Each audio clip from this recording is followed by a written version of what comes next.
15. Quem está com a Bíblia, abre ela, por favor, em Mateus 15, 21. Quem vai acompanhar pelo painel já estará sendo projetado em instantes. Mateus 15, 21. Diz assim, ó. Saindo daquele lugar, todos encontraram? Quem está procurando na Bíblia impressa já encontrou? Saindo daquele lugar, Jesus retirou-se para a região de Tiro e Sidom. Uma mulher cananeia, natural dali, veio a ele gritando: Senhor, filho de Davi, tem misericórdia de mim.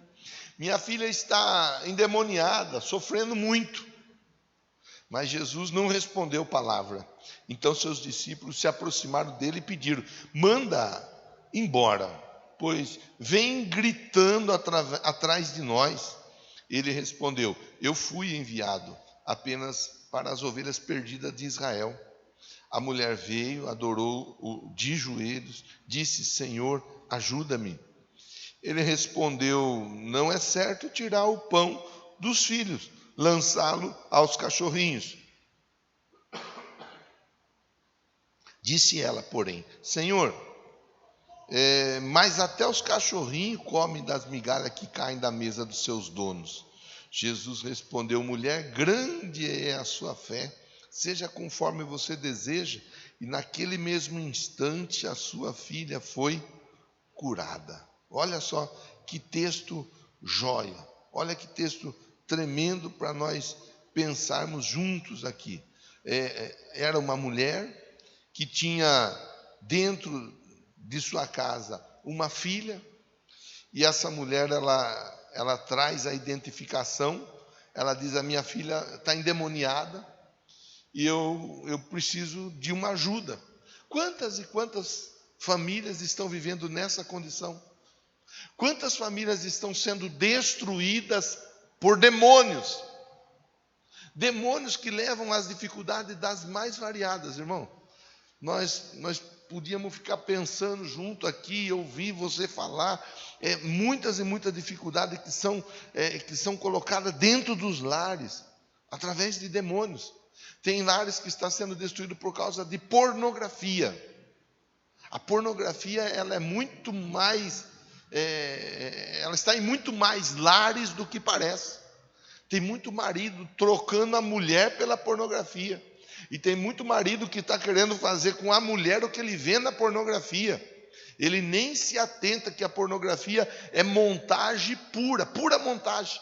É uma construção onde muitas vezes uma cena de 3 minutos, 2 minutos, 1 minuto, 30 segundos, aquela montagem levou um dia todo, talvez 2 ou 3 dias de construção de cena. Mas ele, na cabeça dele, aquilo ali é algo real. E ele tenta transportar para o casamento o que ele vê na pornografia. A pornografia faz um mal tremendo para o casamento. Não é algo saudável.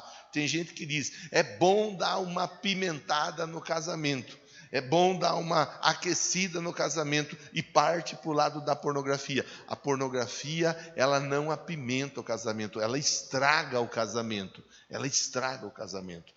Quantas e quantas famílias que estão sofrendo por causa da bebida, por exemplo. É uma outra situação. Outro dia eu fiquei triste de ouvir uma pessoa dizendo: pastor, na minha casa a bebida acabou com o casamento do meu pai e da minha mãe. Meu pai foi embora de casa por causa da bebida. Acabou. Outro dia eu ouvi isso daí. É tão triste quando uma situação como essa entra dentro de um lar. As drogas, é a mesma história. Quantas e quantas famílias estão sendo destruídas por causa das drogas? São tantas situações que você vai olhando no dia a dia, essas situações relacionadas à ideologia de gênero, essas novidades que estão sendo oferecidas aí. Outro dia, uma garota que inclusive congrega conosco no dia a dia, dizia assim: olha, lá na minha escola é difícil a menina que não ficou com uma outra menina. É triste ouvir isso daí, mas isso é a realidade. É a realidade. E o pior, muitas vezes, essas meninas, elas entram dentro dos banheiros da escola, e ali nos banheiros da escola, talvez você já tenha até visto isso em vídeo, irmão. Se você não viu, é só você pesquisar e você vai ver. Seja um pai que está atento ao que acontece hoje, dentro de um banheiro de meninas, porque dos meninos também acontece. Um grupo de meninas, uma beijando a outra beijando a outra, aí 2, 3 beijando junta, é uma bagunça, irmão. Isso é comum. Alguém pode falar, nossa, pastor, mas isso é comum. Isso está acontecendo todos os dias, todos os dias. Alguém vai dizer, mas isso é normal, pastor.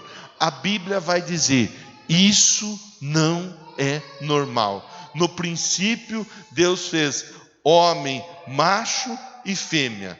Macho e fêmea os criou. Nós temos que prestar atenção no que está acontecendo. São tantas famílias. Aí o pai está sofrendo, aí a mãe está sofrendo. Aí aquela pessoa que está dentro da casa ali, sofrendo dificuldades, querendo ajustar. Olha, dificuldade financeira é outra. Quantas famílias desajustadas financeiramente de uma maneira terrível. Terrível. Aí a mulher olha para o marido e fala assim, ó, também é você o culpado disso. Aí o marido olha para a mulher e fala, mas você é a culpada disso. Quem é que é o culpado? Quem é que é a culpada? Aí entra aquela briga, aí o filho, a filha, vê aquela situação toda dentro do casal. Irmão, a situação é cada vez pior. Essa mulher, ela tem dentro da casa dela uma dificuldade. Qual é a dificuldade na casa da mulher? A filha estava tendo uma dificuldade de ordem espiritual. E aquela mulher, ela faz o que é o certo de fazer. Ela vai procurar Jesus. Então, o primeiro ponto que eu quero destacar aqui com você é: aquela mulher foi procurar Jesus. A primeira coisa para todos nós, eu e você, primeira coisa que nós devemos de nos atentar, sempre a pessoa certa, a melhor pessoa para nós procurarmos, se chama Jesus. Pastor, eu estou aqui hoje, eu vim aqui hoje nessa igreja, eu vim aqui ouvir, eu quero ouvir uma palavra, eu quero ouvir uma direção na minha casa, as coisas não estão legais, a gente está lá enfrentando uma situação, estou tentando corrigir alguma coisa que está fora do trilho, pastor, eu preciso de ajuda. Eu vou dizer para você, em primeiro lugar, a pessoa certa para te ajudar se chama Jesus. Jesus. Não é o vizinho, não é a vizinha, não é o familiar, por mais querido que o seu familiar seja, não é o familiar, a pessoa certa se chama Jesus. Não é os vídeos motivacionais da internet, tem gente que gosta dos vídeos de motivação que a internet, não é, irmão, não é. É Jesus. É em Jesus que a sua resposta está. Essa mulher, ela está passando por uma dificuldade tremenda dentro da casa dela, mas ela tem o entendimento que a resposta para ela e para a casa e para a família dela estava em Jesus. Aí eu tenho que abrir um parênteses aqui. Aquele que diz está em Jesus tem que também andar como ele andou. Num outro texto da palavra de Deus, fala a respeito da sua vida com Jesus, da sua entrega. Ele veio para os que eram seus, mas os seus não o receberam. Todavia, aos que o receberam, deu-lhes o poder de serem feitos filhos de Deus, a saber, os que creem no seu nome. Eu preciso perguntar para você, você já entregou sua vida para Jesus? Você já confessou Jesus como seu Salvador e Senhor? Você já passou pelas águas do batismo? Domingo que vem é dia de Santa Ceia. Você vem para o templo participar da Santa Ceia? Ou você vai fugir do templo porque você tem medo de participar da Santa Ceia? Porque alguma coisa está fora do lugar e você tem aquele entendimento religioso que se não for santo, santo, santo, não pode participar de Santa Ceia. Eu quero dizer, Santa Ceia é para todos nós, principalmente para o pecador, porque Jesus disse, eu não vim chamar justo, mas eu vim chamar o pecador ao arrependimento. É importante a gente ter esse entendimento. Aquela mulher, ela vai até Jesus. Só que ela vai até Jesus e ela vai debaixo de uma situação desconfortável, porque ela era cananeia. Jesus veio por judeu, a mulher era cananeia. Jesus estava formando um grupo de discípulos que depois ia pregar o evangelho, ia fazer com que o evangelho se espalhasse por todo mundo. A princípio ele trabalhava com aquele grupo de 12 que estava à volta dele, depois 70, depois 120, ele foi formando um grupo de pessoas, foi treinando um grupo de pessoas. Essa mulher, ela não faz parte daquele grupo de pessoas que estava sendo treinada. Dentro da perspectiva bíblica, ela era cananeia, ela era de uma outra região, mas ela ainda assim, ela decide chegar até Jesus. Ela aos olhos dos homens, ela não teria condição de reverter aquela situação, porque ela era cananeia, ela era gentil, ela era uma pessoa que a promessa a princípio não estava sobre a vida dela, naquele momento ali não. Pela fé ela acreditaria na promessa que viria a ser dada num futuro próximo. Recebereis a virtude que há de vir sobre vós, ser-me-eis testemunha em Jerusalém, Judeia, Samaria e confins da terra. Ali na frente ela seria alcançada pela promessa, mas ainda a promessa estava sobre a vida dos judeus. Então, para aquela mulher era algo muito difícil. Nós precisamos entender, para aquela mulher não era algo fácil chegar até Jesus para buscar uma resposta naquele momento. Assim como talvez não esteja sendo fácil para alguém aqui na noite de hoje. Olha, eu estou vindo aqui para essa igreja, eu estou vindo aqui buscar alguma resposta. Não está fácil,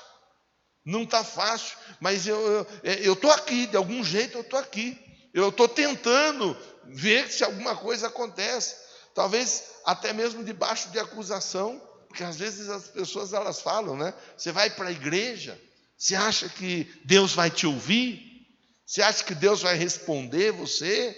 Desse jeito você vai, às vezes dentro da nossa própria casa, a gente acaba ouvindo palavras desse jeito, porque dentro da nossa casa nós somos do jeito que nós somos de verdade. Então aí a pessoa ela aproveita da situação e fala: depois você vai lá na igreja orar, depois você vai lá na igreja pedir ajuda de Deus. E está certo, tem que vir na igreja orar, tem que vir na igreja buscar o favor de Deus, sim, independente de qualquer situação. Não aceite acusação sobre a sua vida. Talvez é amigo, talvez é colega, talvez é vizinho, talvez é conhecido, talvez são aquelas pessoas que cuidam da vida dos outros, que ficam o tempo todo na janela espiando a vida do outro para falar lá. Irmão, não para dar ouvido para as acusações. Não para dar ouvido à voz contrária à sua presença no templo. A sua presença no templo, ela é importante, ela é necessária, ela é fundamental para reverter toda e qualquer situação. A sua presença no templo faz toda a diferença. Não é para o irmão que está do seu lado, para a irmã que está do seu lado, por mais que você seja importante para eles, mas a sua presença no templo faz toda a diferença para Deus.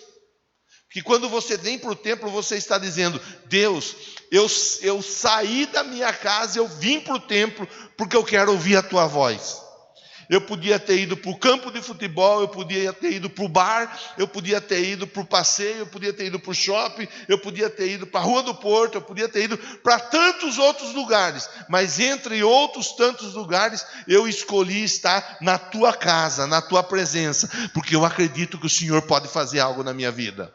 A sua presença aqui, ela é importante. Às vezes eu vejo pessoas que têm esse tipo de pensamento, e eu já tive, e inclusive hoje de manhã compartilhei na escola bíblica. Às vezes a gente tem aquele pensamento: ninguém nem me vê, ninguém nem me quer, eu não faço diferença nenhuma estando ou não estando. Podemos de repente não ser tão percebidos pelas pessoas, mas Deus vê a nossa presença aqui nesse lugar.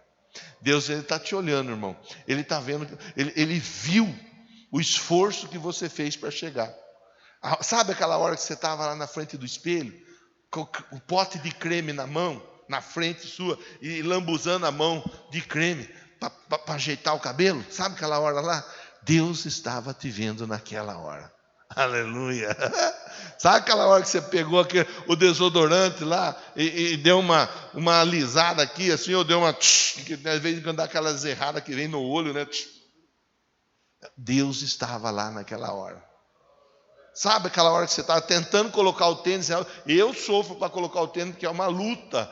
Sabe aquela hora que você está lá, que Deus nos acuda, e suando para pôr um tênis, meu Deus do céu. Deus estava lá naquela hora. Sabe, aquela hora que você estava no banheiro, tomando banho e cantando. Nossa, pastor, Deus estava lá? Estava. E o seu louvor chegou até Deus. Ele ouviu o seu louvor. Irmão, é importante. Pode parecer que eu estou falando, eu estou brincando com você. Lógico que eu estou falando de uma maneira a descontrair, a provocar uma descontração, mas eu estou falando algo sério. Deus estava com você desde a hora que você decidiu vir para cá. Talvez teve aquela pessoa que ficou, vou, não vou, vou, não vou, vou, não vou. E agora? Vou, não. Talvez tenha até alguém aqui que tenha colocado a roupa para vir, tirou a roupa, decidiu que não vinha, depois colocou a roupa de novo, eu vou, e veio. Fala para quem está pertinho de você. A pessoa mais importante para você agradar com a sua presença aqui se chama Jesus. Amém? Graças a Deus. Então aquela mulher, ela vai. É interessante que ela vai, ela tem uma dificuldade que ela está vendo dentro da casa dela para ser revertida, e aí ela tem o quê? Ela conversa com Jesus e a Bíblia diz que Jesus não fala nada. A leitura que eu fiz agora na oração das 6:30 falava disso daí. Falava de ouvir Deus. De ouvir, não do ouvir, aquele ouvir do praticar, do obedecer. Ainda que você ouvir, ele vai levar você a obedecer, a praticar. Mas o ouvir, você está sensível. Quer ver? Quem aqui, por mais baixinho que deixa a notificação no celular, quando às vezes deixa até no vibra, quando o celular chega uma mensagem, já toca, já fica pronto para ver quem mandou mensagem. Quem aqui? Quem é sensível ao barulho do celular? Não acredito que é só 3 pessoas. Vocês não estão falando a verdade. O celular seu, ele dá uma tremidinha, às vezes ele ainda nem tremeu, você já está pronto para pegar ele na mão. Deus quer que você esteja sensível desse jeito para ouvir a voz dele. É desse jeito aí, ó. É desse jeito. Às vezes o celular está lá do outro lado da casa, está aquele barulho, está aquele barulheiro dentro de casa. Um barulhinho de nada. Corre lá, chega. Não, alguém mandou mensagem. E você estava certo. Alguém mandou mensagem. É essa sensibilidade que Deus quer de todos nós. Que nós estejamos prontos para ouvir o que Ele tem para falar para nós. Só que muitas vezes o que Ele tem para falar para nós é isso aqui, ó.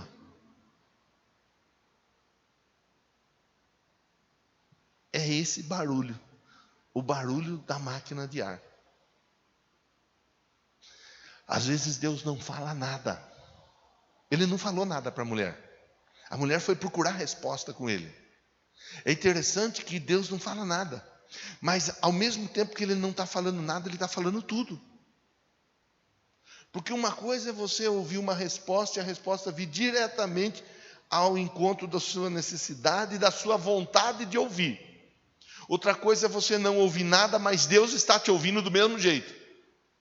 E o silêncio dele está dizendo assim, ó, quero ver até onde ele vai aguentar ficar firme e forte no propósito que eu tenho para fazer na vida dele. Então, muitas vezes o silêncio de Deus na nossa vida, ele é uma prova. Essa mulher estava sendo provada. A Ana queria ter filho. A Ana não tinha filho. Por que a Ana não tinha filho? Porque Deus tinha cerrado a madre da Ana. Deus não permitia que a Ana tivesse filho. Até o dia que Deus falou, agora a Ana vai ter filho. Daí a Ana teve filho, Samuel. Enquanto Deus não quis que a Ana tivesse filho, a Ana não teve. A Ana não teve filho. Naquele silêncio de resposta em relação a uma gestação, qual era o comportamento da Ana? Todos os anos ela ia para onde? para o templo. Para fazer o quê? Para adorar. Mas não tem filho, mas eu estou adorando. Mas não tem resposta, mas eu estou adorando. Mas o milagre ainda não aconteceu, mas eu estou adorando. Mas as situações são totalmente contrárias, mas eu continuo adorando. Era assim. Com a Ana foi assim.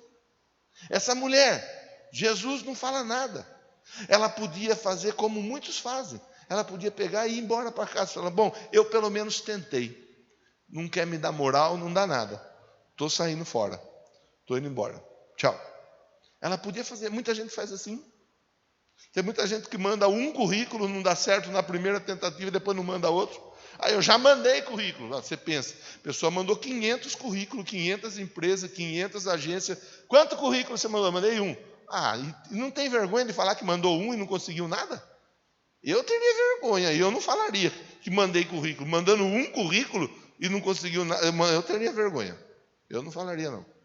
Mandei currículo, quanto? Eu comprei 2 pacotes de 500 folhas de sulfite, já foi os 2 pacotes, eu estou no terceiro. Ainda não chegou o milagre, mas vai chegar. Mas eu estou mandando currículo, eu não parei, aí é uma outra história. Mandei currículo, quanto? Um.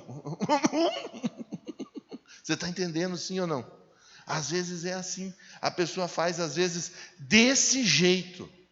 Essa mulher, eu fui tentar alguma coisa, Jesus não deu nem bola para mim, estou indo embora para casa.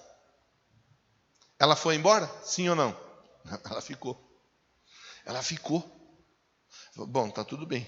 Se ele não está respondendo nada agora, eu vou continuar firme e forte aqui. É o preço. Às vezes nós temos que esperar um pouco. Às vezes nós temos que esperar para o próximo domingo. Hoje ainda eu compartilhei com você o vídeo da mãe do Jorge passando pelas águas. Outro dia, ano passado, ou retrasado, não lembro. Não vou lembrar a data, mas foi no outro ano, foi. A gente conversando, ele tinha ido para lá, pastor, muito difícil, a conversão da minha mãe, a história lá na casa dela é difícil, e falou das dificuldades. Jorge, segue orando, segue esperando em Deus a resposta. É impossível para os homens, mas é possível para Deus. Hoje ele me mandou a resposta: pastor, você leu, né? Porque eu mandei para você. Minha mãe, resposta dos 12 dias, minha mãe passou pelas águas do batismo. E mandei o vídeo, você viu lá? Quer dizer, quanto tempo esperou pela conversão da mãe? Mas a conversão da mãe chegou, o batismo chegou. O batismo é o tudo? Não, agora vai desenvolver a vida em Cristo. Talvez você está esperando a conversão, a libertação, a mudança de alguma pessoa que está à sua volta, de um familiar, de um amigo seu. Talvez ainda não aconteceu. Aí você pode fazer como alguns fazem, deixar quieto, deixa para lá. Já orei, já tentei, não deu certo, não vou mais ficar tentando nada. Ou você pode ficar igual aquela mulher, esperando na hora certa, porque o milagre ele vai chegar. Diga amém, diga graças a Deus. É a prova, irmão. É a prova. Você já foi para a escola, não foi? Na escola você fez prova, não fez? Quem fez prova na escola aí? Deixa eu ver. Quem colava lá? Deixa eu ver. Só quem colava. Aleluia. O povo que colava tá aqui. Eu também colava. Mas agora eu não colo mais, irmão. Também não vou mais para a escola. Não pode colar. Mas você fazia a prova e você fazia a prova para passar de ano, não era? Era, passou de ano. Então, existem provas na nossa vida que elas são exatamente assim. Então, Deus nos prova em determinado momento, em determinadas situações, porque Ele está querendo nos colocar em uma condição mais elevada. Tem prova que está te gabaritando hoje para algo maior que Deus vai te entregar amanhã. Aí é com cada um. Você manda aquele orçamento, Tom, Vanderlei, o Ricardo, Jefferson, você que é profissional liberal, você manda aquele orçamento e a resposta não veio. Tem gente que desanima. Tem gente que fala: eu já tentei, já mandei orçamento, não aconteceu, João. Espere, tenha paciência, que daqui a pouco aquele contrato do seu sonho ele estará sendo assinado. É assim. Pastor, eu pedi aumento na empresa. Já pedi aumento uma vez, já pedi aumento 2 vezes e nada. Ninguém nem... Mas olhe, por exemplo, dessa mulher. Essa mulher, ela estava aqui diante de Jesus e Jesus não falou nada. Mas Jesus não falou nada, isso significa que Jesus não ia fazer nada? Não. Jesus estava naquele momento provando aquela mulher. Ela podia ter ido embora, ela não foi, ela ficou ali. Aí ela fica ali e os discípulos, é interessante que os discípulos que estavam ali para ajudar, e parece que em vez de ajudar, ele está disposto a atrapalhar. Os discípulos começam, manda ela embora, fica falando muito. Nossa, como essa mulher fala, ela fala para ela ir embora. É interessante como que às vezes as pessoas que estão perto de nós, que em vez de ajudar, atrapalham. A pessoa não ajuda, ainda atrapalha. Os discípulos estavam ali. Eu me lembro daquela vez o cego também no caminho de Jericó gritando: filho de Davi, tem compaixão de mim. Tem misericórdia, filho de Davi. E a turma grita: cala a boca, cego, está falando aí, fica quieto. E o cego gritava ainda mais. Você vê que às vezes a circunstância e até mesmo as pessoas que estão à nossa volta, elas podem contribuir para fortalecer a nossa convicção da resposta. As pessoas fizeram a mulher desistir. Ela olhou, ela falou assim: nossa, hein, Oscar, maior vacilão, hein? Eu estou aqui querendo minha bênção. Eles andam com Jesus para baixo, para cima, em vez de me ajudar, estão detonando, estão mandando ele me despedir. Não, mas não dá nada, vou sair fora, mas deixa eles. A hora que eu encontrar com eles na esquina lá, eu vou jogar jiboia neles. Tchum. Foi isso que ela fez? Não, ela ficou na dela, ficou esperando. Isso ensina para a gente, irmão. Isso é lição para nós pensarmos. A nossa Bíblia, ela está aberta a sua Bíblia aqui, ó. Está aqui, ó. Minha filha está endemoniada, está sofrendo. Pode seguir, à medida que eu estou falando aqui, você vai ver o texto aí, você já pontua. Aquela mulher, ela simplesmente, ela vai conversando, aí Jesus fala assim, olha, para os discípulos: eu vim para as ovelhas perdidas de Israel. Aí a mulher, eu falei no primeiro dia da campanha. A mulher, ela tem argumento. Ela argumenta em cima da promessa. Ela diz: mas até os cachorrinhos, quando cai migalha do chão, eles comem. Nem os cachorrinhos ficam sem nada. Quanto mais uma pessoa como eu, que estou aqui clamando pela minha família. A importância de nós clamarmos a Deus com a nossa Bíblia aberta. O milagre, ele está a um passo da nossa atitude. E a nossa atitude deve ser de proferir as promessas que estão sobre a nossa vida. Eu e a minha casa serviremos ao Senhor. Jeová Jiré, o Senhor proverá. Ele é o Jeová Rafá, Ele é o Deus que cura.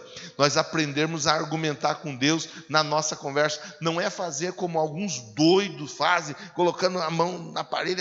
Eu estou determinando que o Senhor tem que me abençoar. Ou o Senhor me abençoa, ou o Senhor me abençoa. Quem somos nós para dizer o que Deus faz ou deixa de fazer, irmão? Quem é o barro para dizer para o oleiro como é que o barro, o vaso deve ser feito? Não, nós estamos aqui, Jesus. Nós estamos aqui e nós acreditamos que o Senhor tem resposta para a nossa vida. Nós acreditamos que o Senhor tem resposta para a nossa família.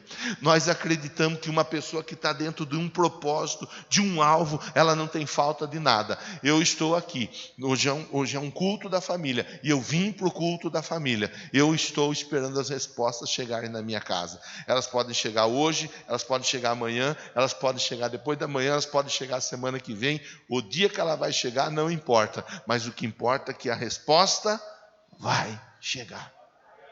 Aquela mulher, ela fica ali, e ela argumenta, e ela fala: Senhor, ela argumenta. Aí o final da história vai mostrar para nós o quê? Jesus, ele simplesmente fica impressionado. Olha o versículo de número 28. Jesus respondeu: mulher, grande é a sua fé. Olha a fala de Jesus. A fé daquela mulher era grande. Interessante que Jesus esteve em lugares onde era casa de familiares dele, de pessoas próximas a ele, e ele disse: aqui não foi possível realizar milagres por causa da falta de fé, mas essa mulher que era uma mulher cananeia, que não tinha nada a ver com os judeus relacionado à localização. Essa mulher, ela está cheia de fé.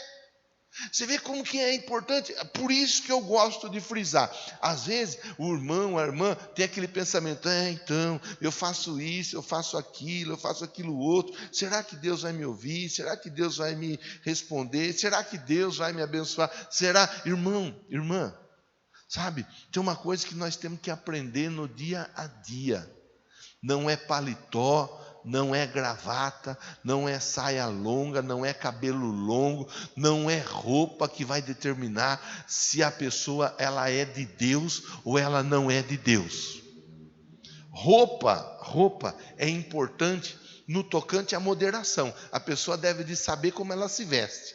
Isso aí, uma roupa decente, ela abre portas. Então, relacionado à vestimenta, nós vamos entender. A minha vestimenta pode abrir uma porta ou pode fechar uma porta. Ponto. Agora, o que Deus quer é um coração quebrantado e contrito. Esse Ele não despreza. Por isso que o Sidney não está aqui, mas outro dia o Sidney, nós contamos do Sidney também. Por isso que às vezes aparece a pessoa: nossa, mas convida para entrar, mas eu não vou, eu não estou com a roupa adequada, não estou. Se você não se sente à vontade, é uma história. Agora, se você entrar, mesmo que. Uma coisa é você se arrumar e vir para a igreja, né, irmão? Aí você põe o que você tem de melhor ali dentro do possível para vir para o culto. Outra coisa é a pessoa que está no desespero, passa na frente da igreja e para, e eu vou entrar, entra de bermuda, entra de chinelo. Entre acreditando que Deus vai te ouvir. Não é por causa da roupa que Ele vai deixar de te ouvir. A gente precisa, e eu vou finalizar a conversa com esse pensamento. A gente precisa entender: Deus está preocupado com o nosso coração, com a nossa atitude, com o nosso posicionamento. A religiosidade, eu falei disso na quarta-feira, a religiosidade muitas vezes impede a pessoa de tomar posse da bênção. É sábado, vai curar o paralítico no sábado. Religião. A religião muitas vezes distancia a pessoa de Jesus. Nós temos que colocar a religião de lado e viver a nossa vida em Jesus, acreditando que Ele nos ama, que Ele tem um plano de salvação para a nossa vida, acreditando que Ele nos perdoa e que Ele vai nos levar para morar com Ele eternamente nos céus. Esse é o plano de Deus para a sua vida, para a minha vida, para a nossa vida. E o restante, pastor, o restante da religião, a religião, irmão, é bom a gente respeitar a religião, mas é melhor de tudo nós termos uma vida íntima com Deus. Essa mulher, ela chega com a fé dela, sem a religião, mas com a fé dela, ela simplesmente ouve a seguinte frase: seja feito conforme você deseja. E o final do versículo diz: no mesmo instante, a filha foi curada. Vamos ficar em pé. No mesmo instante, ela foi buscar pela filha, como você veio buscar pela filha, pelo filho, pelo marido, pela esposa, pela família, como você veio buscar por você, ela foi buscar em Jesus. Ela podia ter desistido e voltado embora para casa, porque a resistência foi grande, mas ela permaneceu ali aos pés de Jesus. Aquele que persevera até o fim é salvo. Esse Jesus que mudou a história na família daquela mulher, mudou a história daquela moça, menina, não sei falar a idade, eu não vou me atrever a dizer se era jovem, adolescente, anciano, não vou. Esse Jesus que mudou a história nessa família aqui, é o Jesus que está aqui agora, nessa noite. E que Ele pode mudar a sua história também. Ele pode mudar a sua casa também. Ele pode mudar a sua família também. Ele pode mudar, Ele pode. Como Ele perguntou para o paralítico no tanque: você quer ser curado? Ele está perguntando para você hoje, para todos nós: você quer que eu faça algo na sua casa? Você quer que eu faça algo na sua família? eu posso todas as coisas. Me dado todo o poder no céu e na terra. Leve seu pensamento a Deus. Agora, de uma maneira resumida, mas de uma maneira objetiva. Converse com Deus. Pastor, eu quero que Deus faça tal coisa na minha vida, tal coisa na minha casa, tal coisa na minha família. Eu quero que Deus mude a minha história, eu quero que Deus mude a minha vida. Eu quero, pastor. Eu quero esse Jesus que o Senhor estava falando aí até agora. Esse Jesus que é tão bom, esse Jesus que atendeu aquela moça na necessidade dela. Eu quero, Senhor Deus, em nome de Jesus, eu oro por esse irmão e por essa irmã que está aqui hoje. Nós não temos outro, nós temos o Senhor. Para nós é o Senhor, e é mais do que suficiente. Eu quero te agradecer pela oportunidade da reflexão. Aquela mãe que foi buscar pela filha, voltou para casa com a resposta. Esse irmão, essa irmã que veio hoje buscar a resposta no Senhor, volta para casa com respostas também. Tenho certeza que coisas grandes estão acontecendo nessa casa, nessa família. E eu te agradeço, em nome de Jesus, por mais esta oportunidade de reflexão. Que a tua bênção seja na vida de todos. Diga amém se você